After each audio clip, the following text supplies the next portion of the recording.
ਆਪਾਂ ਮੈਕ ਜਿਹੜੇ ਕਰਦੇ ਆ ਬਈ ਹੋਲੀਲੈਂਡ ਦੇ ਯੂਜ਼ ਕਰਦੇ ਆ। ਆ ਰੇ ਹੋਲੀਲੈਂਡ ਕੰਪਨੀ ਦੇ। ਇਹਦਾ ਇਹ ਸੁੱਖ ਹੈ, ਚੁੰਬਕ ਲੱਗੀ ਹੈ, ਕਿਵੇਂ ਮਰਜ਼ੀ ਚ ਪੇ ਲਓ। ਹੁਣ ਆਪਾਂ ਜਿਵੇਂ ਸਲੈਂਸਰ ਦੀ ਆਵਾਜ਼ ਦਿਖਾਉਣੀ ਆ, ਅੱਜ ਪੇਟੇ ਇੱਥੇ ਆ ਬੱਤੀ ਚੈੱਕ ਕਰੋ। ਬੱਤੀ ਜੇ ਇਹਦੇ ਗ੍ਰੀਨ ਜਗਦੀ ਹੈ ਤਾਂ ਵੌਇਸ ਆਸੋਲੇਸ਼ਨ ਲੱਗ ਜਾਂਦਾ ਹੈ। ਜੇ ਇਹ ਬਲੂ ਹੋ ਜਾਂਦੀ ਹੈ ਉਦੋਂ ਆਸੇ ਪਾਸੇ ਦੀ ਆਵਾਜ਼ ਵੀ ਫੁੱਕਦਾ। ਆਪਾਂ ਗ੍ਰੀਨ ਕਰਕੇ ਰੇਸ ਦਿੰਦੇ ਆ ਤੇ ਫੇਰ ਦੇਵਾਂਗੇ ਆਪਾਂ ਬਲੂ ਕਰਕੇ। ਦੇਖਿਓ ਮਾੜਾ ਮੋਟਾ ਫਰਕ ਪੈਂਦਾ ਕਿ ਨਹੀਂ। ਇੱਕ ਆਪਣੇ ਕਲਰ ਤੇ ਲੱਗਿਆ ਹੋਇਆ। ਹੁਣ ਵੌਇਸ ਆਸੋਲੇਸ਼ਨ ਤੇ ਹੈ।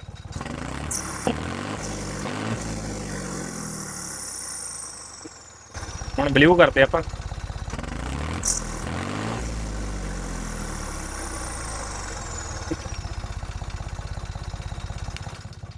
ਲੈ ਵੀ ਸੈਂਸਿੰਗ ਚ ਪਾਤੀ ਤਾਪ ਲੈਂਗੇ, ਠੀਕ ਹੈ। ਤੇ ਉਹੀ 11 ਹਾਲ ਆ ਸੰਗਰੀਏ ਵਾਲੇ। ਤੇ ਇੱਕ ਆਪਣੇ ਸੱਜਣ ਮਿੱਤਰ ਨੇ ਨਾ ਆਪਾਂ ਨੂੰ ਸਪੈਸ਼ਲ ਆਪਣਾ ਨੰਬਰ ਲੈ ਕੇ ਫੋਨ ਲਾਇਆ ਸੀ ਪੀਲੀ ਬੰਗਾਂ ਤੋਂ। ਤੇ ਉਹਨੇ ਕੰਟਰੋਲ ਲੀਵਰ ਸਮਝਾਏ ਥੋੜੇ ਜਿਹੇ, ਉਸ ਤਰੀਕੇ ਨਾਲ ਕਰਕੇ ਦੇਖਦੇ ਹਾਂ ਅੱਜ। ਉਹਨੇ ਬਾਈ ਨੇ ਦਿਖਾਇਆ ਸੀ ਇਹਨੂੰ ਚੱਕ ਲਿਓ ਤੇ ਇੱਥੇ ਰੱਖ ਦਿਓ। ਇਹਨੂੰ ਇੱਥੇ ਰੱਖ ਕੇ ਤੇ ਆਹ ਪੋਜੀਸ਼ਨ ਸੈੱਟ ਕਰਨੀ ਹੈ ਜਿਹੜੀ ਆਪਾਂ। ਤੇ ਇਹਨੂੰ ਚੱਕੋ ਕਹਿੰਦੇ, ਜਿੱਥੇ ਜਾ ਕੇ ਹਲ ਥੱਲੇ ਲੱਗ ਗਏ, ਇਹ ਇੱਥੇ ਲੱਗ ਗਏ ਹੁਣ ਵੀ ਇੱਥੇ ਰੱਖੋ।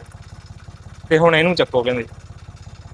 ਜਿਹੜੇ ਹਿਸਾਬ ਨਾਲ ਉਹਨਾਂ ਨੇ ਸਮਝਾਇਆ ਸੀ ਉਸ ਹਿਸਾਬ ਨਾਲ ਚੱਲ ਕੇ ਦੇਖਦੇ ਆਪਾਂ ਵੀ ਜਿੱਥੇ ਜਾ ਕੇ ਹਲ ਇਹ ਰੱਖੇ ਜਾਣਗੇ ਧਰਤੀ ਨਾਲ, ਉੱਥੇ ਰੱਖ ਦਿਓ। ਆਹ ਹੋ ਗਏ ਕੰਟਰੋਲ ਸੈੱਟ ਆਪਣੇ ਦੋਨੇ। ਬਾਈ ਦੇ ਕਹਿਣ ਦੀ ਮੁਤਾਬਕ ਆਪਾਂ ਹੁਣ ਪਹਿਲਾਂ ਪਾ ਲੈਂਦੇ ਹਾਂ ਹਾਈ। ਤੇ ਆਹ ਹੋਲੀਲੈਂਡ ਵਾਲਿਆਂ ਨੇ ਝੋਲਾ ਵੀ ਦਿੱਤਾ ਨਾਲ। ਝੋਲੇ ਨੂੰ ਪਾ ਦੇਣੇ ਆਪਾਂ ਇੱਥੇ।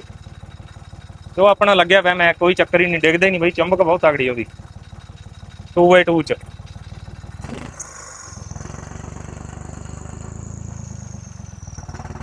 ਤੇਰਾ ਸਮਝਣ ਲੱਗੇ ਹੀ ਨਹੀਂ, ਇਹਨੂੰ ਹੋਰ ਥੱਲੇ ਕਰਨਾ ਪਊ।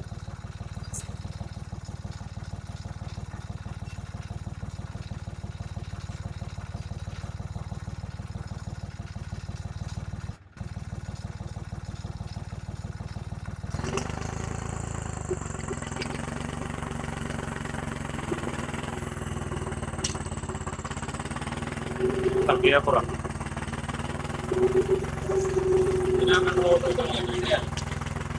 ਵੀ ਟਾਪ ਲੈ ਖੋਲ ਗਈ। ਉਹ ਮੈਕ ਦਾ ਬਹੁਤ ਫਾਇਦਾ, ਟਰੈਕਟਰ ਦੀ ਸਾਊਂਡ ਆਈ ਜਾਊਗੀ।